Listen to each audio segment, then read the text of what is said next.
Sarah Chen stood at the massive windows of the Galactic Council building on Nexus Prime. The view showed a city that stretched beyond the horizon, filled with towers made of crystal and metal that reached toward the purple sky.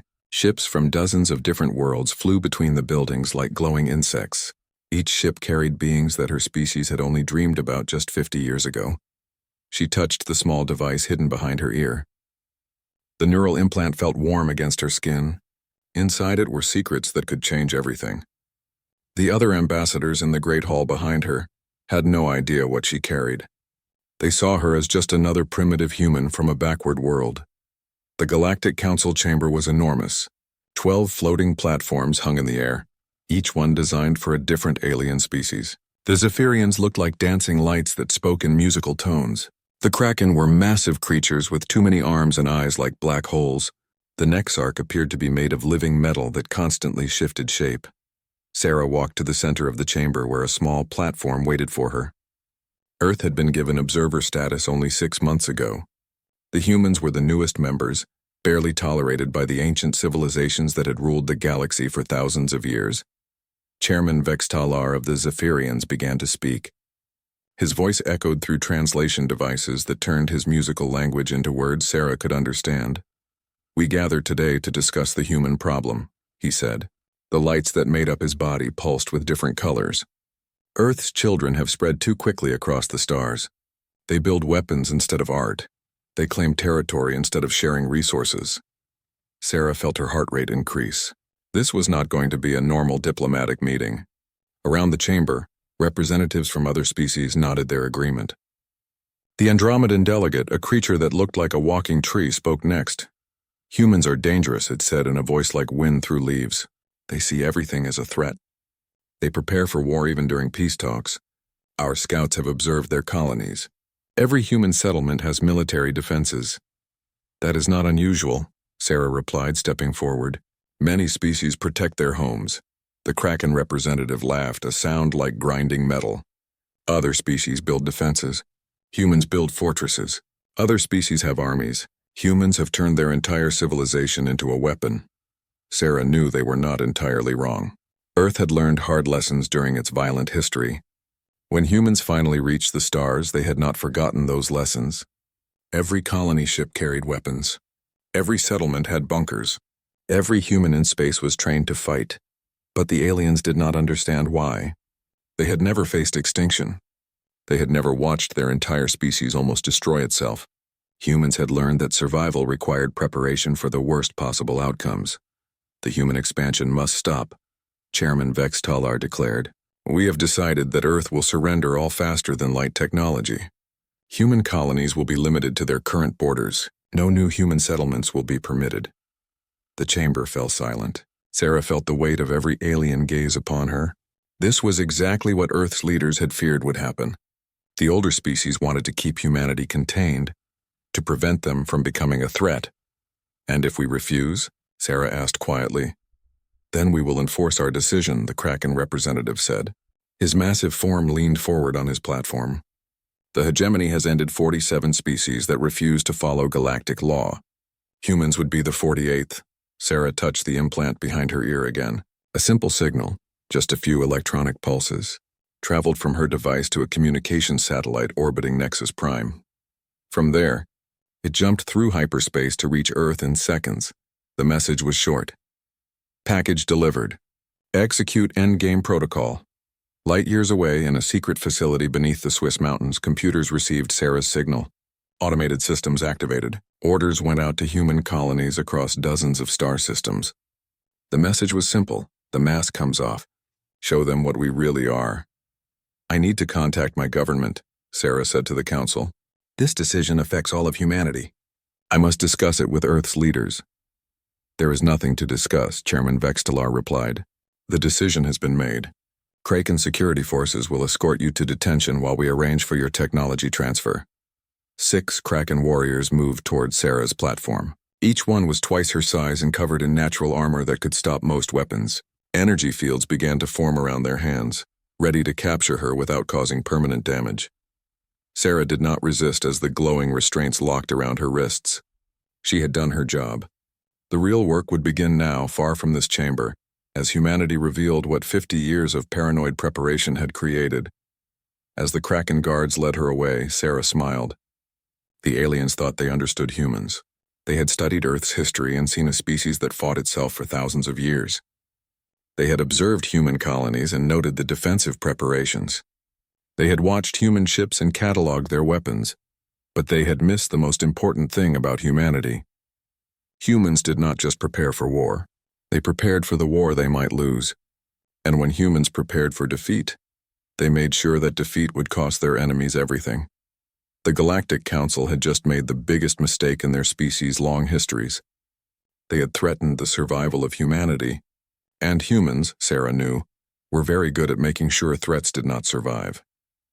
In the detention area beneath the council building, Sarah was placed in a cell designed to hold any known species. The walls could adapt to different atmospheric needs. The security systems could detect and counter dozens of different alien technologies. But the cell had been designed by aliens who thought in terms of honor and proper behavior. It had not been designed to hold a human who had spent months learning every detail of the council's systems while pretending to be a peaceful diplomat. Sarah activated another hidden device, this one built into her diplomatic badge. Immediately, every electronic system in the detention center began to malfunction. Lights flickered. Doors opened and closed randomly. The air recycling system started producing sounds like whale songs. The problems spread through the council building's network. Translation systems began converting speeches into recipes for human food. Security cameras showed footage of Earth's oceans instead of monitoring corridors. The main computer that controlled the council's voting system started playing human music. Within hours, the chaos had spread to other systems connected to the council's network. Ships in orbit found their navigation computers pointing toward Earth instead of their home planets. Communication arrays began broadcasting human news programs to confused alien colonies. The Galactic Council had wanted to contain humanity. Instead, they had just learned that humans had been quietly infiltrating their systems for months.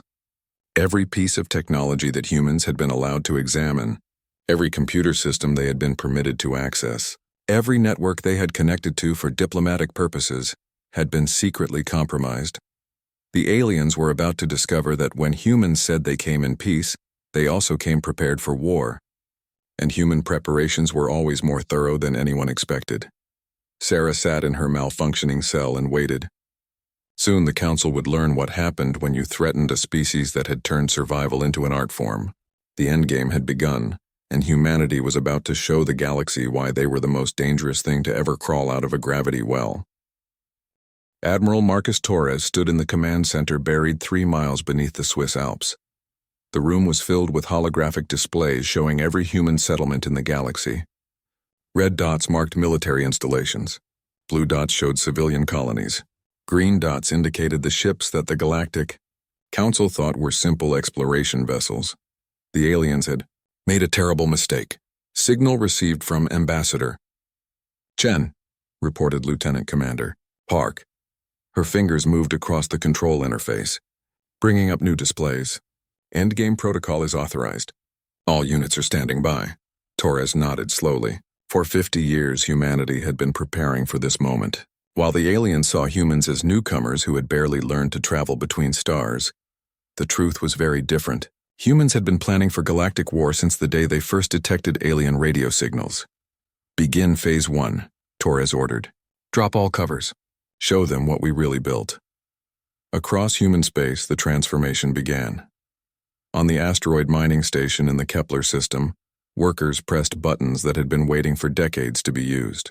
The outer shell of the station began to separate and fall away. Underneath was not a mining facility but a massive weapons factory. Robot workers that had been disguised as ore processors revealed their true purpose as they began assembling war machines. In the Tau Ceti system, the human colony ship, New Hope, received the activation signal. The ship had been orbiting the system's gas giant for 3 years, supposedly conducting scientific research. Captain Williams walked to a hidden panel and entered his authorization codes. The ship's hull began to unfold like a flower, revealing gun batteries and missile launchers that had been concealed inside false cargo holds. The New Hope was not a colony ship at all. It was a dreadnought disguised as a peaceful vessel. Throughout human space, similar transformations were taking place. Agricultural stations revealed themselves as fortress factories. Scientific research vessels dropped their fake equipment and activated weapon systems. Even the civilian passenger ships carried hidden surprises. The humans had learned from Earth's history. They knew that in war, deception was often more valuable than raw firepower. For 3 years, they had been lying to the galaxy about everything. Admiral Torres watched the displays as reports came in from across human space. Every installation was reporting ready status. The hidden fleet was finally revealing itself, and it was magnificent. "Sir," called out Major Chen, no relation to the ambassador, "we're receiving communication requests from several council species. The Zephyrians are demanding an explanation for the equipment malfunctions at their facilities." Torres smiled. Ambassador Chen's computer viruses were working perfectly. While the aliens were dealing with their technological problems, humanity was mobilizing the largest military force the galaxy had ever seen. But the aliens still did not understand what they were facing. They thought of war as a formal process with rules and honor codes. The Kraken hegemony, for example, always announced their attacks in advance and allowed civilians to evacuate. The Andromedan Collective used biological weapons but never targeted non-military populations. Humans had no such limitations. "Open a channel to all human commanders," Torres ordered. It's time they heard from Earth's leadership. The main display flickered and showed Torres addressing hundreds of ship captains and base commanders scattered across dozens of star systems. These were not the friendly explorers and scientists that the aliens had met. These were warriors whose families had survived the wars of Earth. "Ladies and gentlemen," Torres began, his voice calm and professional, "the Galactic Council has decided that humanity is too dangerous to be allowed to continue expanding. They plan to strip our technology and confine us to our current territories. They believe they can treat us like children who need to be disciplined." Murmurs of anger came from the commanders on the communication link. These were people who had grown up knowing that their species had almost destroyed itself in nuclear war. They understood that survival sometimes required terrible choices. "The Council does not understand humans," Torres continued. "They think we are like them. They believe that war is about territory or resources or honor. They are wrong. When humans go to war, we go to war for only one reason: survival." He paused, looking at each face on the display. These people had volunteered to leave Earth and live in the dangerous emptiness between stars. They had done it knowing they might never see home again. They had done it to ensure that humanity would survive no matter what happened. The aliens want to limit our expansion. They want to control our technology. They want to decide our future. We will show them why that is impossible. We will show them what happens when you threaten the existence of a species that spent 50,000 years learning how to be the deadliest thing on any planet it calls home. On the display, hundreds of human commanders nodded their understanding. They had trained for this moment their entire lives. Their parents and grandparents had planned for this war before most of them were born. "Execute Operation Starfall," Torres ordered. "All units are weapons-free. Show no mercy to military targets. Protect civilian populations when possible." But remember, they started this war when they decided we were too dangerous to exist. The communication ended and Torres turned back to the strategic displays. The hidden human fleet was already moving. Ships that had pretended to be cargo haulers were accelerating toward alien military bases. Facilities that had appeared to be research stations were launching attack fighters. The Galactic Council was about to learn that humans did not just prepare for the wars they expected to fight. They prepared for the wars they hoped they would never have to fight. And when humans prepared for war, they prepared to win completely. "Sir," reported Commander Park, "we're detecting massive energy signatures from the Sol system. The home fleet is powering up." Torres nodded. Earth's orbital defenses had been hidden from alien observers, disguised as space elevators and communication satellites. Now those disguises were being abandoned. The planet that the aliens thought was lightly defended was revealing weapons that could crack moons. But the real surprise was not in Sol system. The real surprise was scattered across the galaxy in places the aliens had never thought to look. "Any word from the ghost colonies?" Torres asked.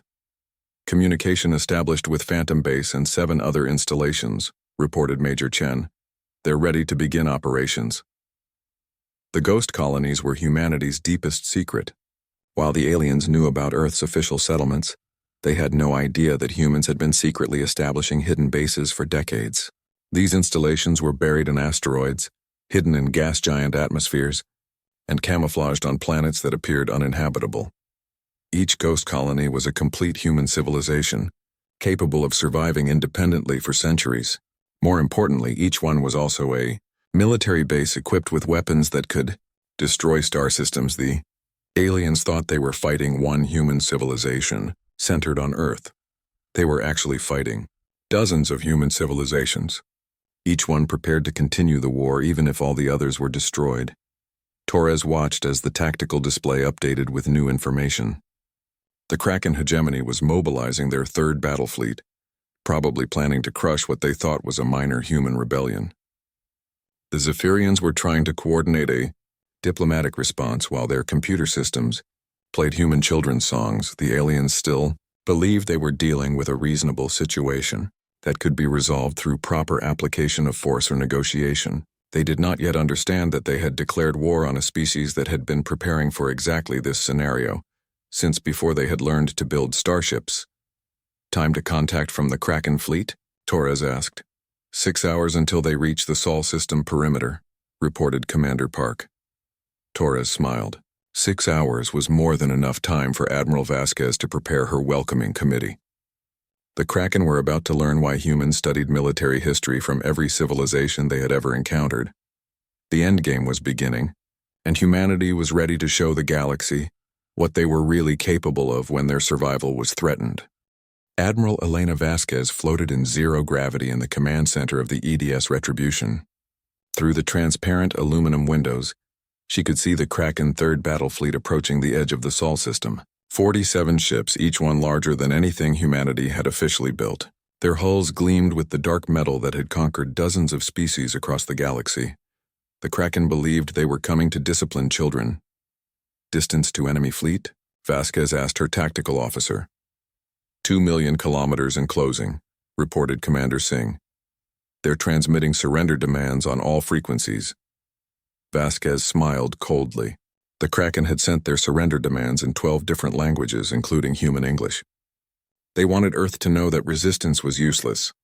They had included detailed specifications of their weapons and armor, apparently believing that technical superiority would convince humans to give up without fighting. The aliens did not understand that humans had been studying those weapons for 3 years. "Signal the fleet," Vasquez ordered. "All ships acknowledge but do not respond to alien communications. Let them think we're too frightened to talk." Around the Sol system, 63 human ships moved into position. To alien sensors, they appeared to be a mixture of cargo vessels, passenger ships, and light military escorts. The Kraken computers had already calculated that their firepower advantage was approximately 12 to 1 in their favor. The calculations were wrong. "Enemy fleet is entering weapons range," Singh reported. "They're powering up plasma cannons. Begin Operation Hammerfall," Vasquez ordered. The first surprise came when the human cargo ships suddenly accelerated far beyond what their engines should have been capable of. The Kraken fleet barely had time to react before they realized the cargo containers were not cargo containers at all. They were external weapon pods.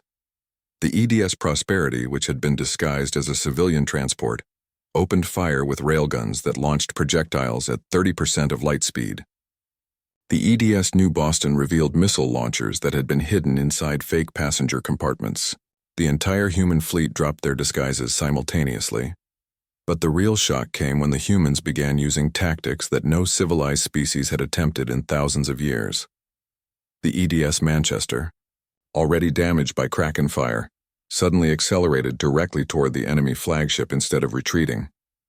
The Kraken commander tried to destroy the approaching ship, but Admiral Vasquez had prepared for this. "Manchester is singing," reported Commander Singh with a grim smile. Through the communication channels, the crew of the dying human ship could be heard singing Battle Hymn of the Republic as they piloted their vessel on a collision course with the enemy.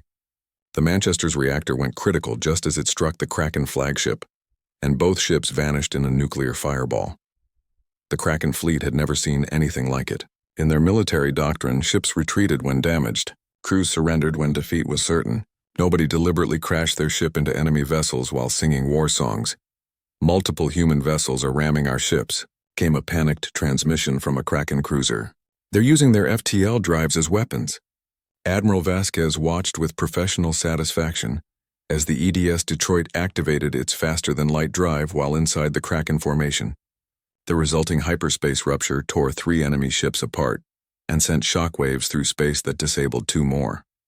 "Sir," reported Singh, "the alien commander is requesting parley. He wants to discuss terms." "Tell him we don't negotiate with people who threaten our families," Vasquez replied. "Continue the attack." The battle continued for another 4 hours.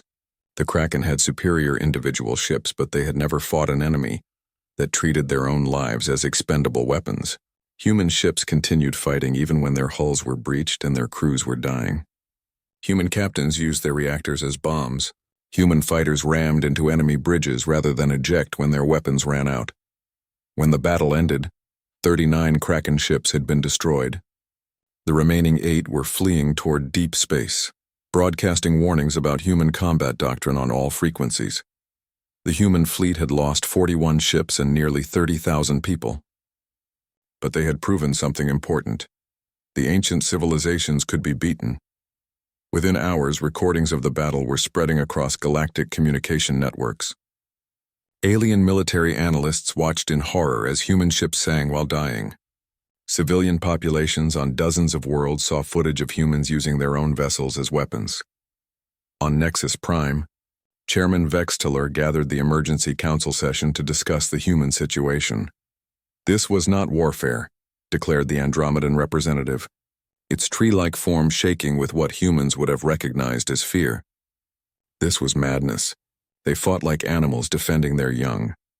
"Animals can be reasoned with," replied the Nexarch delegate, its metal body shifting nervously. "These humans fight like machines that have been programmed for destruction." The Zephyrian chairman pulsed with agitated colors. His species had been studying the human battle recordings, trying to understand the tactical decisions. What they found disturbed them more than the violence. They were not fighting to win territory, Vexthaler reported to the council. They were not fighting for resources or honor. Analysis of their communications indicates they believed this battle would determine whether their species survived. "Ridiculous," scoffed the Kraken representative, though his aggressive posture had been replaced by something that looked like caution. "We threatened their expansion, not their existence." "To humans there is no difference," said a new voice. The council chamber fell silent as Sarah Chen appeared on the main communication screen. She was supposed to be in detention, but somehow she was broadcasting from what appeared to be the council's own communication center. "How did you escape?" demanded Vexthaler. "I didn't escape," Sarah replied calmly. "I simply walked out. Your security systems have been compromised for months. We've been listening to every conversation, reading every message, watching every meeting. We know everything about your governments, your military capabilities, and your plans. The implications hit the alien delegates like physical blows. If humans had been infiltrating their systems for months, then nothing was secret. Every military base, every defensive installation, every government facility had potentially been mapped and analyzed. "What do you want?" asked the Andromedan delegate. "We want to survive," Sarah replied. "But you've made that impossible through peaceful means. So now we'll ensure our survival through other methods." On the communication screen behind Sarah, star charts appeared showing the locations of every council species' homeworlds. Red markers indicated targets that human strategic planners had already identified. The aliens realized with growing horror that the markers covered every major population center, industrial facility, and military base in their territories. "You're talking about genocide," whispered the Nexarch representative. "We're talking about survival," Sarah corrected. "You declared war on humanity when you decided we were too dangerous to exist. Now you get to discover what humans are actually capable of when we stop pretending to be civilized." The transmission ended, leaving the council delegates staring at empty space. Around the chamber, security alarms began to sound as the building's own computer system started showing them recordings of human military preparations they had never suspected existed. The Galactic Council had thought they were dealing with primitive newcomers who could be easily controlled. Instead, they had provoked a species that had spent 3 years quietly preparing to fight every civilization in the galaxy simultaneously. The humans were no longer hiding what they were. And what they were, the aliens were beginning to realize, was the most dangerous thing that had ever crawled out of a gravity well. On Earth, in the command center beneath the Swiss mountains, Admiral Torres watched as reports came in from across human space. The mask was off. The galaxy was finally seeing what humanity really was, and the galaxy was learning to be afraid. "Sir," reported Commander Park, "we're receiving surrender offers from 12 different species. They want to negotiate separate peace treaties."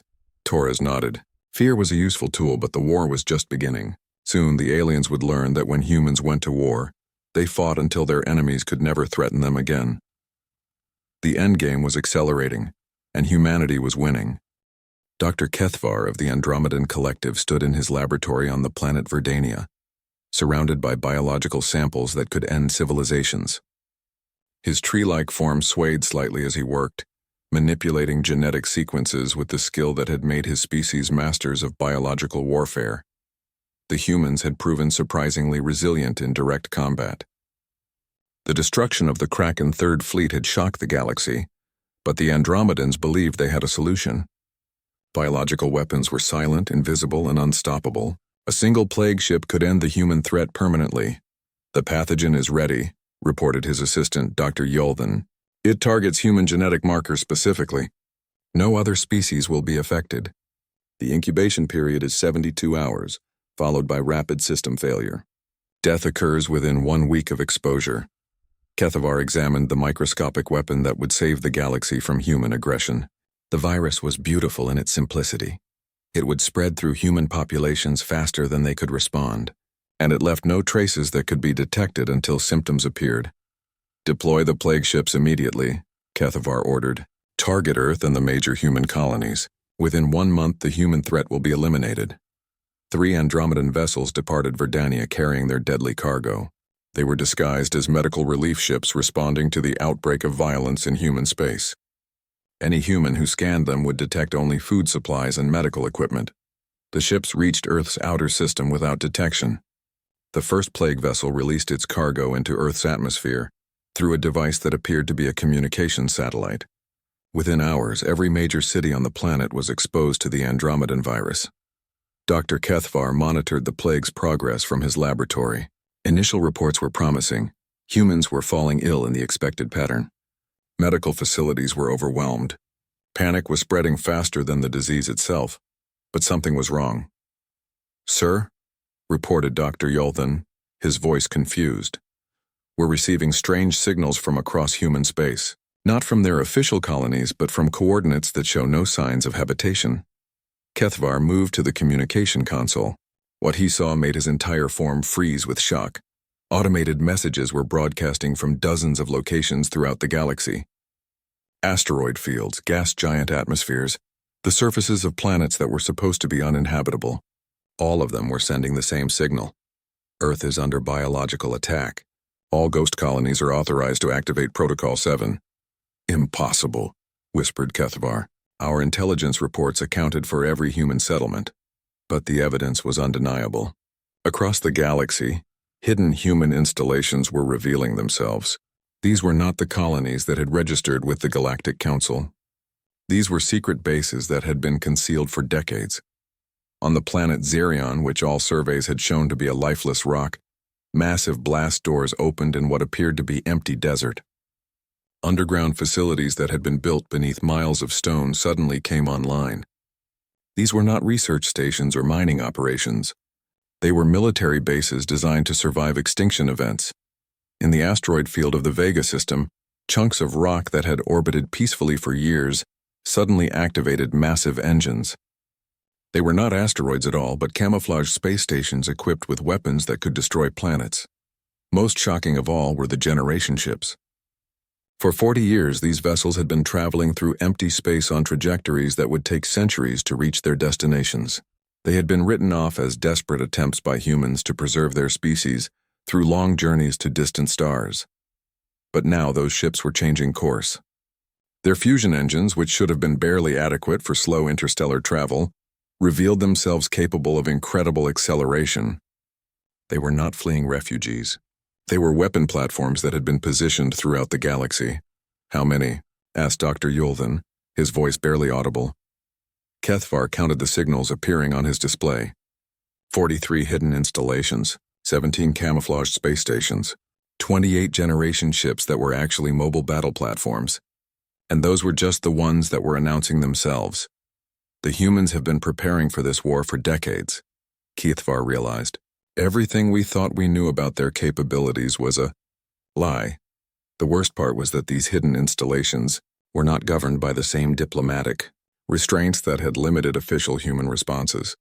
The secret colonies had been established specifically to survive if the rest of humanity was destroyed. They operated under different rules. Within hours, the galaxy learned what those rules were. The Andromedan plague ship that had infected Earth was tracked down by a generation ship called the EDS Vengeance. Instead of demanding surrender or issuing warnings, the human vessel simply opened fire. The Andromedan ship was vaporized so completely that not even debris remained. But the humans did not stop there. "Sir," reported Dr. Yulthan, "the generation ship is approaching Verdania. They're ignoring all communication attempts." Through his laboratory sensors, HFY watched the human vessel enter orbit around his homeworld. It was massive, larger than anything in the official human fleet. Its hull was covered with weapons that had been hidden inside false cargo compartments for decades. The EDS Vengeance broadcast a single message to the planet below. "You poisoned our homeworld. We will return the favor." What followed was not warfare as the galaxy understood it. The humans did not target military installations or attempt to minimize civilian casualties. They did not demand surrender or offer terms for peace. They sterilized Verdania. The generation ship released weapons that cracked the planet's crust and boiled its oceans. Within 6 hours, a world that had been home to 3 billion Andromedans was a molten ball of rock that would never support life again. But the humans were not finished. Across Andromedan space, other ghost colony ships appeared. Each one targeted a different planet. Each one carried weapons that had been designed specifically to destroy worlds that threatened human survival. The Andromedan Collective, which had controlled 17 star systems for over 2,000 years, ceased to exist in less than a week. Other species watched in horror as an entire civilization vanished. The humans had not conquered Andromedan territory or enslaved their populations. They had simply erased them from existence.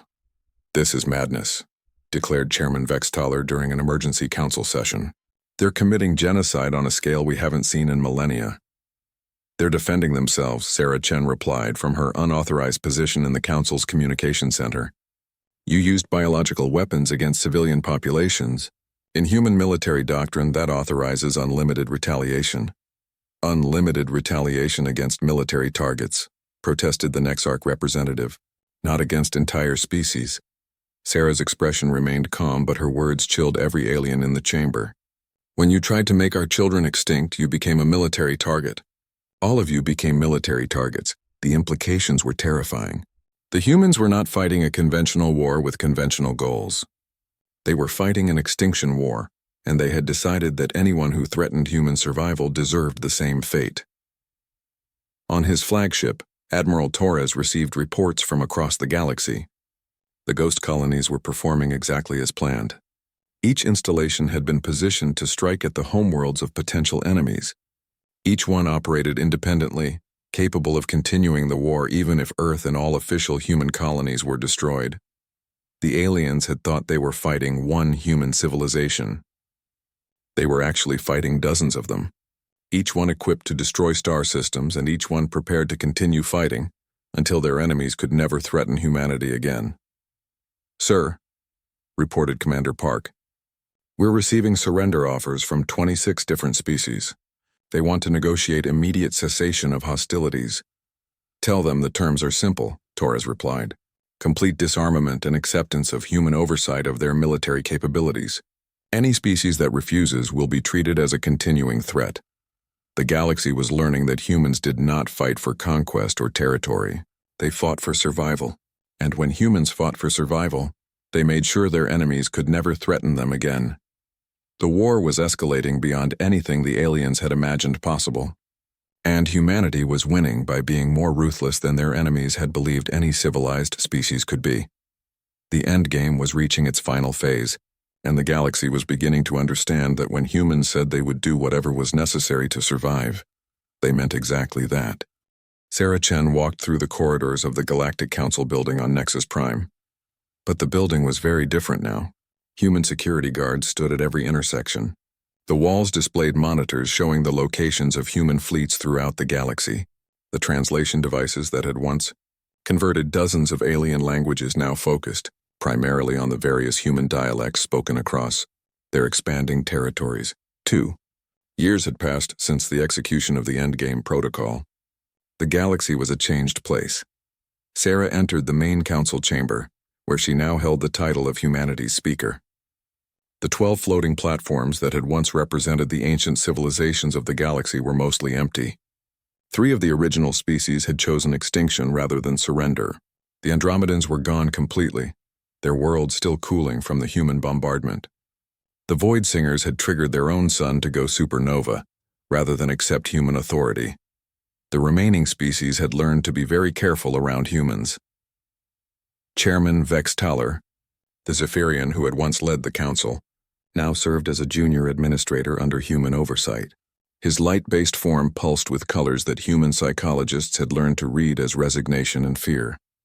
"The morning reports, Speaker Chen," he said, offering her a data tablet that contained information about the galaxy's current status. Sarah reviewed the information quickly.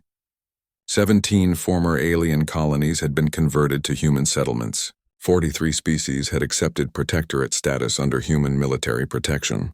The remaining free species had signed treaties promising never to interfere with human expansion. It was not the galaxy that humanity had hoped to join when they first reached the stars. But it was a galaxy where human children would never face extinction. "Any resistance movements?" Sarah asked. 3 underground organizations on former Nexarch worlds, Vextaler replied. "They were discovered by human intelligence operations and eliminated yesterday." "No human casualties," Sarah nodded. The galaxy's surviving species were learning that resistance was not just futile, but fatal. Humans had proven that they would destroy entire civilizations rather than tolerate threats to their security. The main display activated, showing Admiral Torres joining the meeting from his headquarters on Earth. Behind him, Sarah could see the construction yards where human engineers were building the largest fleet in galactic history. "Speaker Chen," Torres said formally, "I have the monthly expansion report." Sarah gestured for him to continue.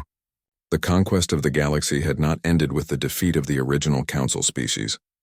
Humanity continued to expand, claiming new star systems and establishing new colonies at a rate that amazed even human planners.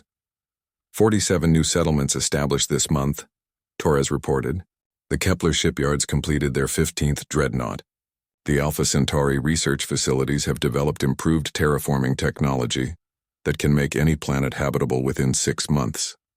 Sarah smiled at that last report. Humans were not just conquering the galaxy, they were improving it. Worlds that had been considered uninhabitable were being transformed into garden planets where human families could raise children under alien suns. "What about the integration programs?" Sarah asked. "The Zephyrian integration into human society continues successfully," Torres replied. "Their energy manipulation abilities are proving valuable for our construction projects. The Nexarch have adapted well to serving as technical consultants for our computer systems." Sarah found the integration programs to be one of humanity's greatest successes. Rather than simply destroying or enslaving the surviving alien species, humans had found ways to incorporate them into human civilization. The aliens provided specialized skills and knowledge, while humans provided protection and resources. It was not equality, but it was survival. And for species that had watched their neighbors choose extinction rather than surrender, survival was enough. "Any word from the Outer Rim surveys?" Sarah asked. Torres nodded, bringing up a star chart that showed the edge of human-controlled space. "The exploration fleets have made contact with the hegemony of distant stars. Early reports suggest they're a coalition of species that never joined the original Galactic Council. They're requesting a meeting." Sarah considered this carefully. The destruction of the Galactic Council had sent shockwaves throughout the galaxy. Species that had never encountered humans before were now hearing stories about what happened to civilizations that threatened human survival. "What's their technological level?" Sarah asked. "Comparable to the original Council species," Torres replied, "but they've had 2 years to study our tactics. They may be better prepared than our previous enemies." Sarah found the prospect interesting rather than concerning. Human military doctrine had evolved significantly since the war with the Council. The ghost colonies had been reinforced and expanded. New weapon technologies had been developed. Most importantly, human strategic thinking had adapted to governing a galactic empire rather than simply surviving in one. Schedule a meeting, Sarah decided. But make sure they understand the terms. Peaceful cooperation under human oversight or complete military conquest. There are no other options. The meeting ended, and Sarah walked to the observation deck that looked out over Nexus Prime. The city had changed dramatically under human administration.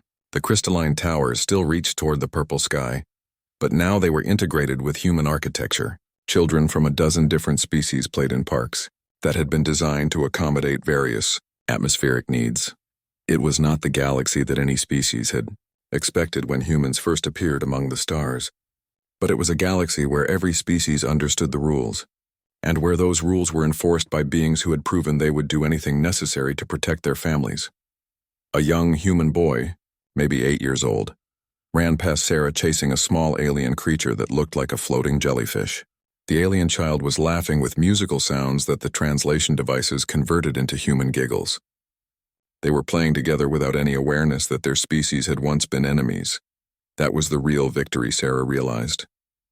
Not the conquest of star systems or the destruction of hostile civilizations, but the creation of a galaxy where human children could grow up safely among the stars. Speaker Chen, called a voice behind her. Sarah turned to see Captain Rodriguez, one of the human officers assigned to Nexus Prime Security. He was young, maybe 25, part of the generation that had grown up during the war with the Council. Yes, Captain? We've received a message from Earth, Rodriguez reported. The President wants to know if you're ready to return home for the anniversary celebration. Sarah considered the offer. Earth was planning a celebration of the second anniversary of the Council War, commemorating humanity's victory over the species that had tried to limit human expansion. It would be a grand event, with parades and speeches and displays of the military power that had conquered the galaxy. But Sarah looked at the children playing in the park below, human and alien together, and realized her work was not finished. Tell the President I'll remain here, Sarah decided. Someone needs to oversee the integration programs. Besides, this is home now. Captain Rodriguez nodded and departed to send the message. Sarah remained on the observation deck, watching the sun set over a city that represented everything humanity had achieved. The galaxy had wanted to contain human expansion, to limit human power, to control human development. Instead, they had provoked a species that turned survival into an art form. Now the galaxy was governed by human law, protected by human fleets, and organized according to human principles. It was not the outcome anyone had planned, but it was the outcome that human nature had made inevitable. When a species that had spent 50,000 years learning to be the most dangerous thing on any planet was threatened with extinction, the result was never in doubt. The galaxy had learned to fear humanity. Now it was learning to live under human protection, and humanity was learning to be responsible for the survival of dozens of different species scattered across thousands of star systems. The endgame was complete. Humanity had won not just a war but a galaxy, and they were determined to govern it better than the species that had come before them. The stars belonged to humanity now, and human children would grow up among them safely, protected by the most powerful military force the galaxy had ever seen. Sarah smiled as she watched the alien sun set over her new home. The future was uncertain, but it was a human future, and that she knew was worth everything they had fought for.